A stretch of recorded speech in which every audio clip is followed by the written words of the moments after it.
Começando mais um dia, né? Hoje quarta-feira, e a gente vai falar, o nosso tema de hoje é a saúde física, né? Como eu falei, essas lives estão sendo umas lives onde a gente traz um pouquinho do que existe por dentro do programa, e hoje a gente vai falar de saúde física, que é um aspecto muito grande de uma parte do programa, e que, na verdade, tem a ver com tudo que a gente sabe de saúde física, mas talvez também com novas percepções sobre a importância da nossa conexão com o nosso corpo físico, né?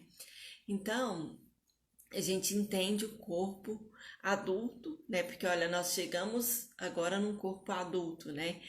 A partir dos 21 anos, né? A gente já tem isso, mas mais especificamente, o nosso corpo está num momento de maior maturidade, energia entre os 28 e os 36 anos. E é um momento em que a gente acha que consegue absolutamente tudo, né? Em que a gente consegue usufruir e em que a gente muitas vezes já fez as pazes com aquele corpo da adolescência, não aceito, com todas aquelas questões que a gente trouxe da infância, da adolescência. E geralmente nesse período a gente está em momento de ter feito as pazes, de já ter se aceitado mais ou não, né? Mas a maioria das vezes sim. Então é um momento de muita energia, em que a gente às vezes esquece da importância de cuidar desse momento, né? Porque ele também passa e outros momentos virão, que é quando a gente começa a dar uma declinada. Tanto na antroposofia quanto na humanologia, a gente fala ali perto dos 35 anos, que é o momento em que a gente já não tem mais aquela potência, aquele vigor que a gente tinha antes. Então é importante a gente saber disso, saber que a gente tem ali esse período de maior pico de energia. E o que é o nosso corpo, né? Ele é a nossa fonte de energia. Ele é a forma como a gente experimenta o mundo, né? Se nós experimentamos aqui, estamos vivendo uma experiência humana, né? Somos espíritos vivendo uma experiência humana. Nós vivemos essa experiência através do nosso corpo. Alegria, a dor, fome, desejo, medo, angústia, depressão. A gente vive isso através dessa expressão aqui sagrada. Então, nós começamos percebendo que nós somos, na verdade, aqueles que estão experimentando. Então, nós estamos aqui experimentando. Quando a gente olha desse ponto, gente, eu confesso que eu fico bem em paz, sabe? Quando eu penso assim, olha, eu sou uma alma eterna experimentando o momento de uma pandemia. Eu estou vivendo a experiência de estar num momento de medo geral, de pânico da humanidade. Eu estou vivendo a experiência de ver a angústia, de estar muitas vezes imersa, né, nesse sentimento também. Então, nós vivemos a experiência no nosso corpo. E quando a gente vê do ponto de vista de experiência, a gente vê o quão sagrado é esse lugar que nós habitamos. E o quanto nós temos dificuldade de mantê-lo no sagrado, porque nós temos muitas questões ainda ligadas à nossa saúde física. Então, quando eu trago esse tema aqui para vocês, eu quero sair um pouco do lugar comum, que seria falar, vamos mudar a nossa alimentação, vamos fazer exercícios físicos, vamos isso, aquilo, outro. Não é só isso a questão do corpo. Lembrar sempre que o corpo físico é esse lugar de energia, é essa energia que a gente mantém. Então, às vezes, quando a gente busca energia no chocolate ou numa cerveja, talvez é simplesmente uma desenergização física. Aí a gente tem que realmente olhar para a nossa nutrição, olhar para os nutrientes que a gente tem ali, né? Às vezes um quadro de anemia, por exemplo, ele dá uma grande vontade de comer doce. Por quê? Porque a gente tem falta de minerais, e minerais estão conectados à terra, né? O ferro, o zinco estão ligados ali à terra. Primeiro chakra, nos manter na terra, nos manter na experiência desse corpo, que é importante essa experiência. A gente não está aqui para falar, quando eu falar, a gente faz yoga, a gente faz meditação, é para a gente se tornar anjo, não, é para a gente se tornar cada vez mais humanos, é para a gente viver essa experiência nesse corpo físico com mais responsabilidade, consciência e com mais percepção, entendeu? Então, quando a gente tem que começar desconstruindo o corpo como algo que a gente vai ter para sempre, né? Então, a gente sabe que não, mas a gente joga isso para muito longe. E talvez nesses tempos agora tenha ficado tão clara essa questão de que nosso corpo ele não vai ficar aqui para sempre do mesmo jeito e que a gente precisa cuidar com o amor da gente, né? Com o amor do nosso corpo, com o amor de tudo o que nos habita. Então, Quando nós pensamos que o corpo é uma expressão sagrada, uma fonte de energia, ele é uma expressão da nossa identidade, é a partir do corpo que a gente expressa quem nós somos, né? Por exemplo, eu sou aqui a Patrícia, essa que é a minha identidade a partir do meu corpo. Se você me encontrar na rua, você vai saber, é a Patrícia, entendeu? Então é a expressão da nossa identidade e a expressão do nosso espírito, porque é através desse corpo que nós estamos conectados e vivendo, como eu falei, essa experiência aqui humana, né? E aí tem uns outros termos que vêm do yoga que eu gosto muito de trazer para a nossa prática física, né? Para a nossa prática humana, que é geralmente assim, a gente não tem muita noção do que é que mantém. Nós temos aí sistemas, né? Nós temos aí células, e essas células fazem parte de órgãos, e esses órgãos fazem parte de sistemas, e esses sistemas são responsáveis por várias tarefas dentro do nosso organismo. Nós temos então o sistema nervoso, endócrino, sistema gastrointestinal, pulmonar, cardíaco, vários sistemas aí, a gente tem a fisiologia de todos eles. Então, que além disso, a gente tem que olhar que antes da célula a gente tem as moléculas, e antes das moléculas a gente tem os átomos, e antes dos átomos a gente tem o quê, né? Então, ali quando a gente divide, nós encontramos os átomos e encontramos os quarks, que seriam as partículas um pouco maiores que tem no núcleo, que na verdade, por um experimento de 2012, a gente viu que a gente tem ali o bóson de Higgs, que seria nada mais do que um campo eletromagnético. Então, quer dizer que esse corpo que eu habito, ao ser dividido, ele é, na verdade, um vácuo, né? Muito louco a gente pensar nisso, né? A gente pensar que tudo começa ali do micro.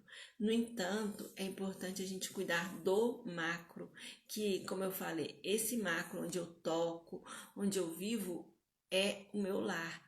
Então, gente, às vezes nós temos dois tipos de relação com o nosso corpo. Um deles é o de cuidado extremo, excessivo, adoecido, que também talvez não seja verdadeiro, e a gente também tem o descuido total, né? Então, muitas vezes, lembra que eu falei que nosso pico de energia é entre 28 e 36 anos?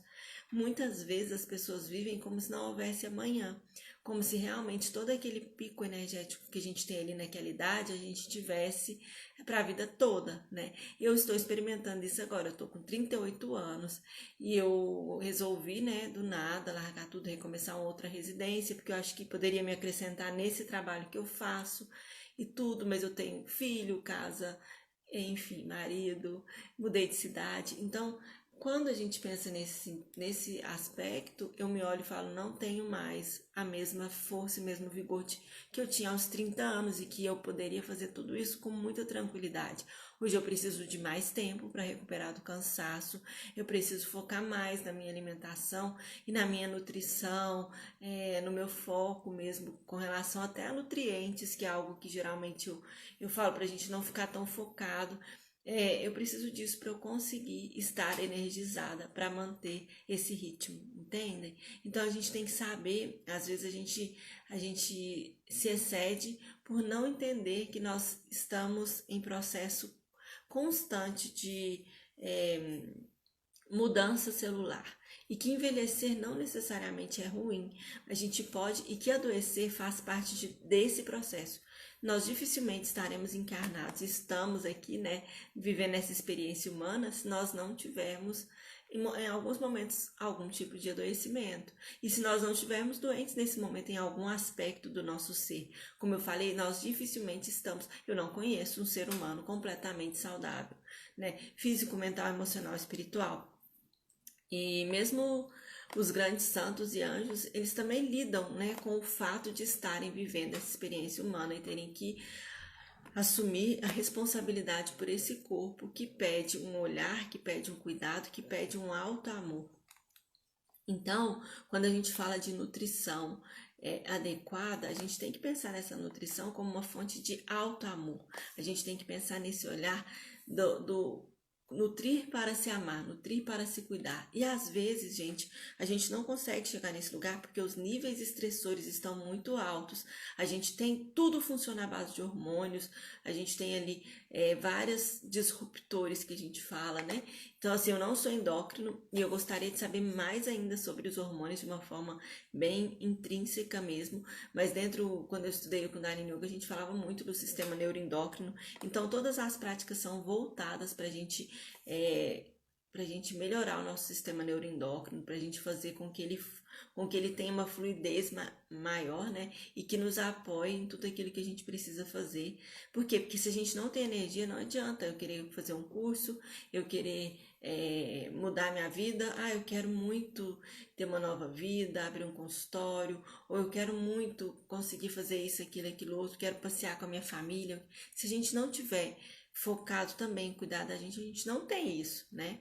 E quando eu encontro colegas, assim, em eventos, sabe? Eventos médicos, às vezes, eu quase não vou, né? Mas quando eu vou, eu me assusto por encontrar o quanto nós estamos, a maioria de nós, quase todos, descuidados com a gente mesmo. E eu não tô falando aqui de estar acima do peso, não, isso aí nem é a questão, é o descuido que a gente percebe do alto amor mesmo. Entendeu? A gente é muito focado em servir o outro, em servir a nossa profissão, né? Às vezes nem é o outro assim, mas nós somos escravos da medicina, escravos dessa profissão porque a gente acha que ela é a melhor do mundo, porque a gente acha que a gente é o melhor do mundo por fazer medicina, porque a vida toda dentro da nossa casa, dentro da nossa família, as pessoas nos tratam de forma diferente e nos dão essa sensação de falso poder. Então a gente tem essa sensação de que nós não somos vulneráveis, de que nós também não somos seres humanos vivendo uma experiência temporariamente humana, né? Estou aqui parafraseando uma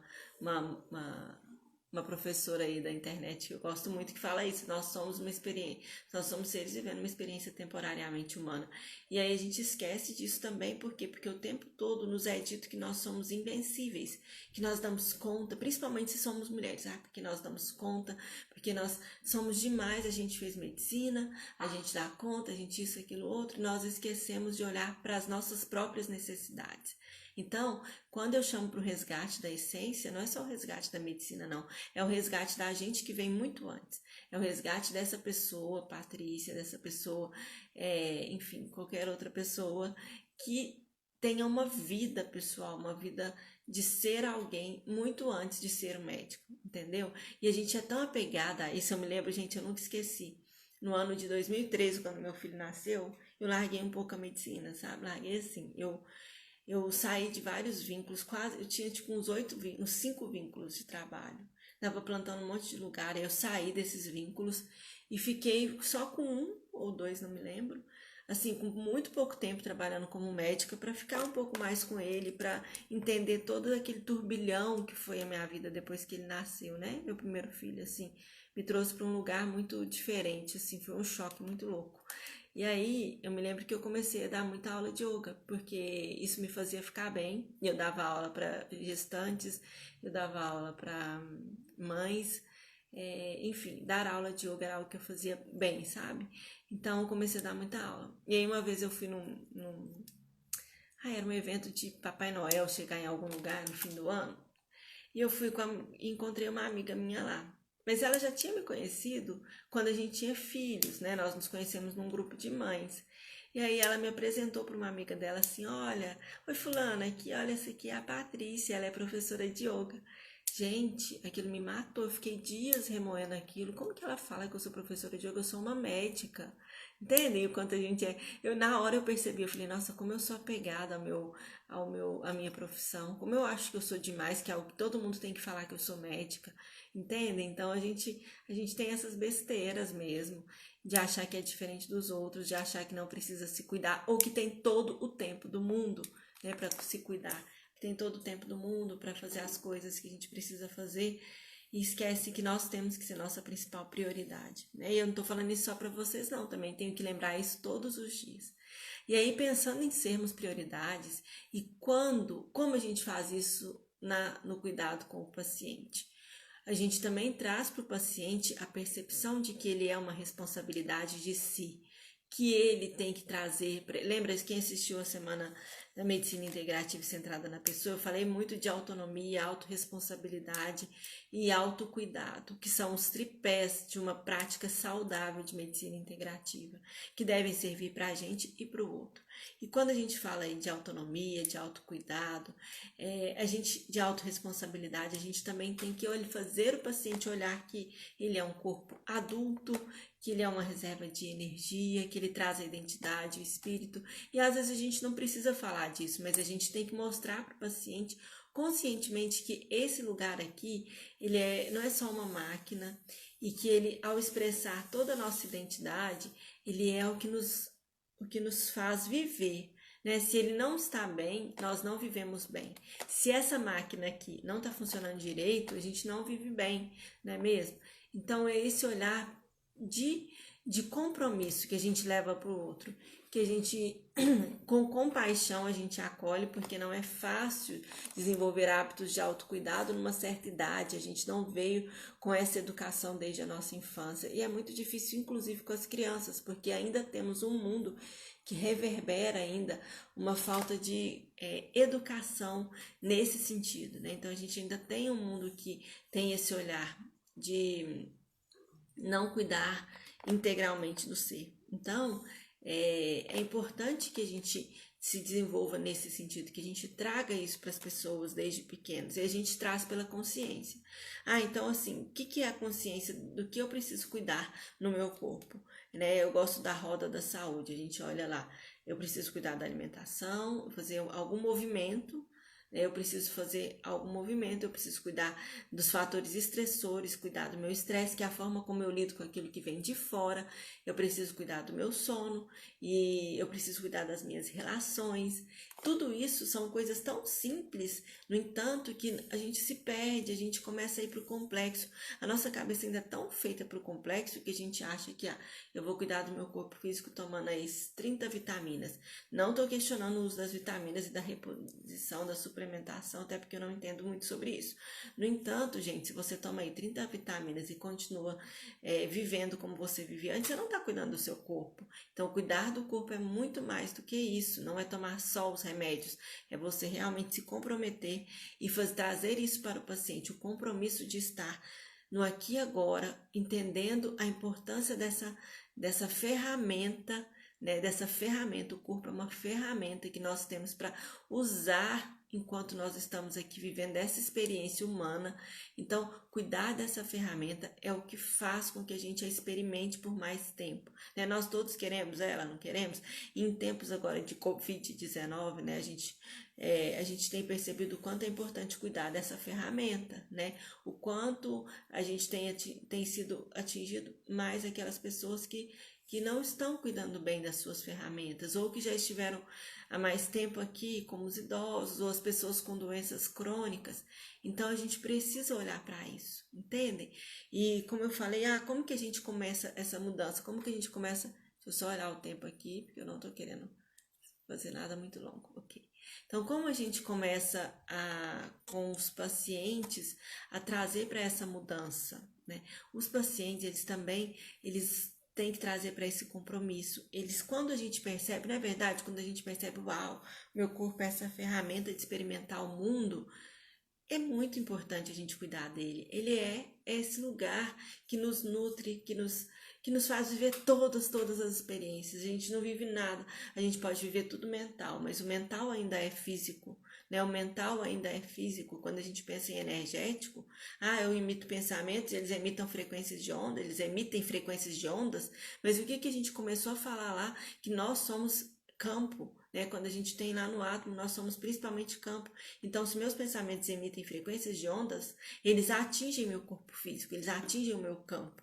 Então, é tão importante a gente ter esse olhar do corpo como a ferramenta que faz com que eu experimente o mundo, do corpo físico como algo que não é para sempre, que eu tenho que me responsabilizar por ele, que isso é autocuidado, que isso é maturidade física, mental, emocional, espiritual, e que eu tenho que, com pequenas medidas, trazê-lo para o meu lado, trazê-lo para me apoiar naquilo que eu tenho que realizar, entendem? Então, isso é o olhar que a gente traz para as pessoas, e aí a gente tem que ajudar a construir a autorresponsabilidade, porque nesse modelo que a gente ainda tem patriarcal, em que o médico, a médica, são aqueles que vão cuidar de você, que são os responsáveis pela sua vida ou sua morte, a gente não se responsabiliza por cuidar do nosso corpo. Então, o paciente ele precisa ser levado à compreensão da importância da autorresponsabilidade nele, com compaixão, com amor, com cuidado, mas que ele é responsável por essa ferramenta, tanto quanto, então, na verdade, nós somos os únicos responsáveis pela nossa ferramenta. Inclusive, quando a gente adoece por um fator externo, que aparentemente não tem nada a ver, que seria o coronavírus, por exemplo. Se eu adoeço por coronavírus é porque chegou um vírus novo, não tem nada a ver comigo. Não tem nada a ver com o meu autocuidado, com a minha autorresponsabilidade. Será que não tem mesmo? Né? Todo aquilo que a gente traz para nós, ele veio a nós por algum motivo e porque nós estivemos abertos para isso. Então, muitas vezes a pessoa está ali, ela não consegue chegar a uma clareza mental porque ela não tem uma nutrição adequada. A gente tem um conceito que eu gosto muito, que é o conceito de prana e apana. Prana seria tudo aquilo que a gente absorve, que a gente ingere, e apana seria tudo aquilo que a gente elimina. Então, quando a gente absorve e elimina numa proporção adequada, a gente elimina resíduos, a gente não os congestiona aqui, né, nos nossos intestinos, no nosso metabolismo, a gente tem um processo de eliminação adequado. Isso traz mais clareza mental. Por quê? Porque a clareza mental tem tudo a ver com limpeza, né? Tem que estar claro, limpo. E o claro, limpo, mesmo que ele seja mental, ele precisa, as frequências desses alimentos que às vezes a gente ingere, quando a gente não eliminou tudo, isso traz também, né, a nível mental, uma desconexão. E isso não só do ponto de vista, da gente falando isso, parece energético, parece tipo viagem, mas nem é, né? Mas também do ponto de vista físico, quando a gente tem uma alimentação aí que não está nos apoiando, aquilo acaba construindo dentro de nós fisicamente mesmo a liberação de determinadas substâncias que afetam o nosso metabolismo e que fazem com que a gente tenha raciocínio mais lento, mais dificuldade de focar e nesse ou naquele aspecto, entendem? Então, entendem o compromisso que a gente tem com o nosso corpo. Então, trazer para a saúde física, a gente tem muitas questões, a gente trabalha no curso cada um delas, alimentação, principalmente a consciência da alimentação, a consciência da respiração, do movimento, das doenças físicas ligadas aos chakras, que estão ligados às nossas glândulas. Então, a gente tem tudo isso. No entanto, o que a gente tem que começar pensando é no nosso corpo como fonte de expressão do nosso espírito, como fonte da nossa energia e da nossa identidade. E aí, nesse lugar, é o autorreconhecimento do corpo. Então, isso a gente tem que fazer para nós e para ajudar os nossos pacientes a terem um autorreconhecimento, uma autoconsciência dos seus próprios corpos, para que entendam que essa ferramenta incrível é para nos trazer para essa vivência incrível, que é a vivência da vida física, entende? Então, quando a gente olha para esse lugar, o corpo se torna essa expressão sagrada, essa ferramenta incrível e que vai nos dar essas experiências. E aí a gente tende a buscar mudar um pouco a nossa percepção sobre o corpo físico, tá bom? Bom, acho que era isso que eu queria falar por hoje. Alguém tem alguma pergunta? Como eu falei, a gente não entrou em temas tipo, vamos, alimentação, exercício físico, qual melhor, a gente come ou não toma leite, a gente toma ou não toma leite, a gente come ou não come carne. Isso são discussões que têm que ser vistas de forma muito pessoal, de acordo com o contexto e a situação de cada pessoa, entende? Se eu posso deixar uma dica aqui com relação à alimentação, não comece tirando, comece introduzindo. Então, ao invés de você, eu vou tirar todo o açúcar da minha vida, não, introduza uma fruta, introduza uma verdura nova, introduza um horário novo para comer mais salada, entendeu? Então comece introduzindo e não tirando. Ainda mais nesse momento em que se a gente ainda tira a nossa comida, no momento em que o nosso cérebro está vivendo na base da sobrevivência, a gente precisa se conectar no outro lugar. Então não tira, introduz, entendeu? Introduz coisas mais saudáveis, porque à medida que essas mais saudáveis forem ficando ali, elas vão reverberando e vai sendo mais fácil você ir eliminando aquelas não tão saudáveis, entendeu? Então essa é uma última dica que eu deixo aqui para vocês. Obrigada, gente, a quem tá aqui me acompanhando, né? essa live fica ali salva, se vocês quiserem recomendar para alguém, tá bom? E só lembrando que a gente tem as inscrições aí do programa só até na sexta. Então, quem for entrar junto com a gente nessa comunidade de médicas fora da caixa, é só se inscrever, tá bom? Então, um abraço, tá? Um bom dia, gente. Qualquer dúvida me manda aí no direct, ok? Até mais.